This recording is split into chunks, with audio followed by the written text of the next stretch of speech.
Hey everybody, Dave Bazanko here, and today's question is, can I do an Ironman with any kind of bike? That's a great question. When I first signed up for my first 70.3 Ironman, I did not own a road bike. I had never owned a road bike. I'd always owned mountain bikes, but I know a mountain bike can be very heavy. Even a composite mountain bike with the big tires on it can still be very heavy. So I went to one of my neighbors, and I said, who was a friend of mine who had 3 or 4 road bikes, and I said, "Hey Doug, do you mind if I borrow one of your bikes? I'm going to do this Ironman thing. I don't know what I'm getting into, and I really don't feel like buying my own bike." And he just looked at me and shook his head and said, "Dave, you don't do an Ironman on a road bike. You need a time trial bike." So, what is a time trial bike, or otherwise known as a TT bike? Well, a time trial bike is this right here. This is my third one that I've purchased in my journey to become an Ironman. Let me tell you the story. I purchased my first Trek Equinox triathlon TT bike, which was back in 2010. It cost me approximately $2,500. The forks on the bike were carbon fiber, but the rest of the bike was all aluminum. Now, that was both a blessing and a curse. Within 2 weeks of getting my bike, I was hit by a car. I was T-boned, went over the car. My bike got ejected one way. I went over the car and did the best pop-up slide of my life off the pavement on the other side. Because I'm agile and I know how to fall, I got very lucky. I got very lucky that it was a Sunbird. It was a low car. Had it been a pickup truck, I'd have gone straight right into it and it would have been a whole different story today.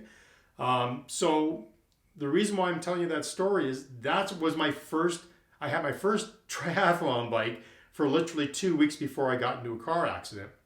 The insurance company, I had bent the seat post, and the insurance company, the other guy's insurance company, to settle the claim said, "What do you need? What do you want?" And I wasn't smart enough to realize I could have got more. Not that I'm that type of person, but they bought me. They gave me a spending allowance to buy some new training gear because my shorts got ripped, and they bought me a brand new bike.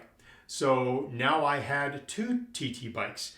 Now here's the blessing part of that was the first bike ended up being the bike that I used here in my gym to do all of my indoor rides. So that bike became the workhorse. I did the majority of my training, as most of us do, indoors. Put a lot of hours on, but what's going to happen is you're going to put a lot of wear and tear on your chain and your cassettes. Back cassettes here and front cassettes, which are expensive to replace. So putting all that wear and tear on your equipment, not necessarily the right idea or a great idea. So the question is, can I do an Ironman on any bike? Well, the short answer is, of course, you can. Nobody's qualifying the bike that you're using.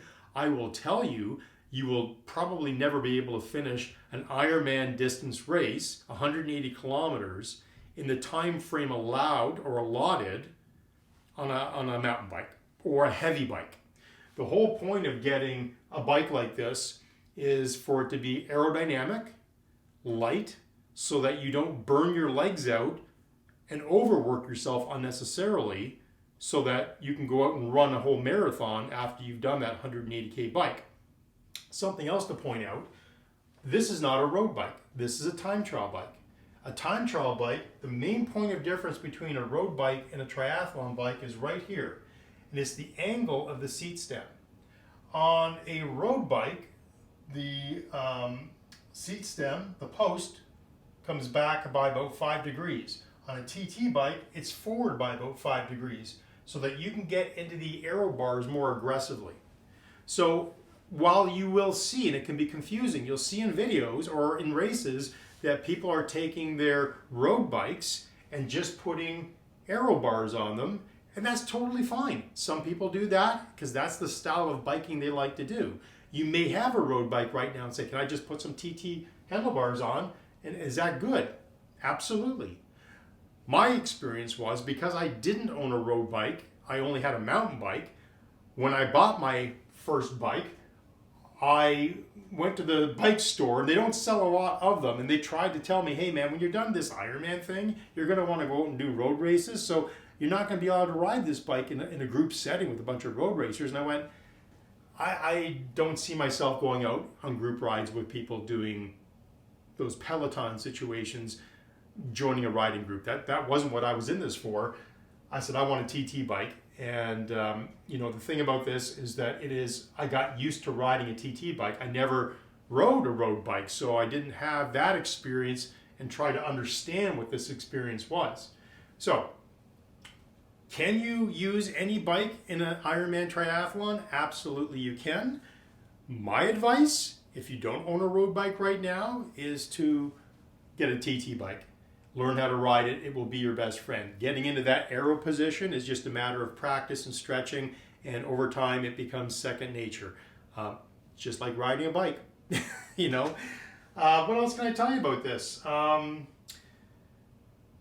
ended up, after getting hit by that car, I ended up getting, funny story, not so funny. I ended up getting my second Trek Equinox bike. So one of them was in the gym here, and it started corroding because of the amount of sweat and the training that I put on that bike.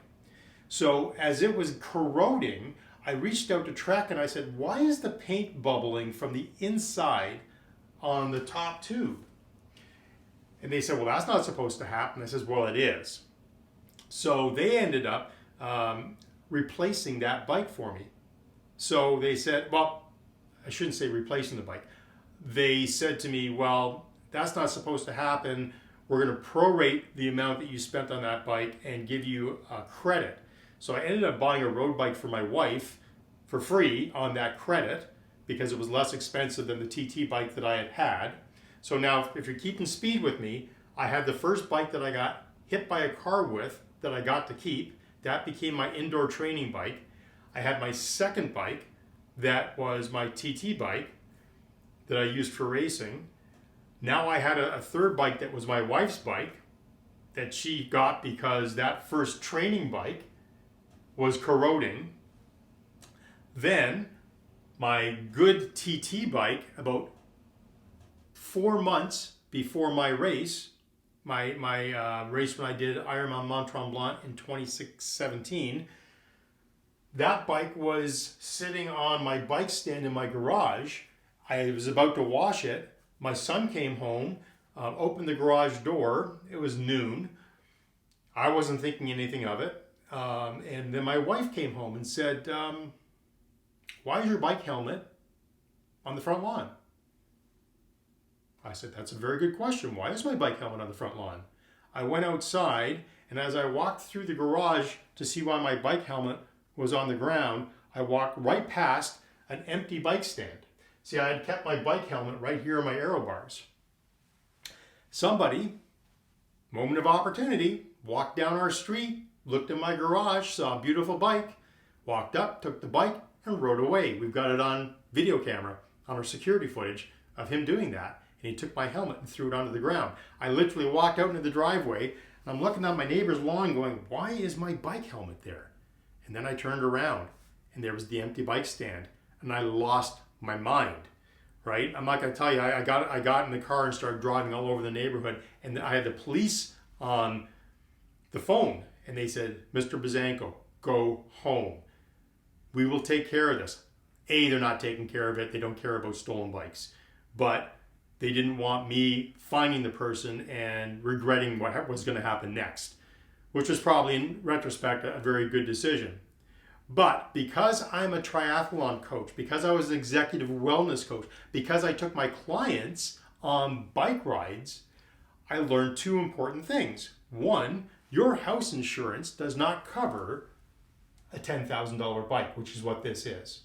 And even at the time, I had upgraded that Trek Equinox with Zip wheels, which are my deep dish carbon wheels. That bike was at that time worth about $7,000 because of the upgrades. I put in my new aero handlebars on it. I completely customized that bike. So my insurance company came back to me, and once they saw the evidence and realized, yep, the bike was stolen, and I had business insurance, and I used that bike for business, my insurance company paid for this bike, which was my brand new Cervelo back in 2017. It's a P3. This bike, if you were to buy it stock, is going to cost you about $6,000 to $7,000, and then the wheel set individually, that's going to cost you another $3,000. So I got $9,000 sitting here in bike. Okay, so if you're asking yourself, can I ride any bike in a triathlon? Absolutely you can. If you're going to buy a road bike or a TT bike, they're not inexpensive. You don't want an aluminum bike. You want a carbon fiber bike because it is light. This bike is very, very light. You know, super, super light. And just to wrap the story up, that first Trek Equinox that I had, well, this is what's left of my carbon forks. They're now my bike holder on the wall for my TT bike. So I hope that answered your question. I will talk about this in another video about how I train indoors, and I'll show you my setup, which is over here. And I've got my old aero bars mounted onto a spin bike. So maybe I'll give you a quick shot of what that looks like. There it is right there. So in another video, I will tell you all about what that setup is, why I use that, and why I put the wear and tear on that now as opposed to my road bike, because I just don't want to damage my cassette. So hopefully that was helpful. If you have any questions, leave a comment. If you want to support this conversation, type in Ironman. If you're doing an Ironman or a triathlon, let me know what race you're doing so that I can cheer you on as well. And then if you haven't subscribed to the channel already, please do, because this is a community and I've got a new video coming out every day that hopefully will answer your questions about that beginners have about triathlon. Thanks everybody. We'll see you in the next video.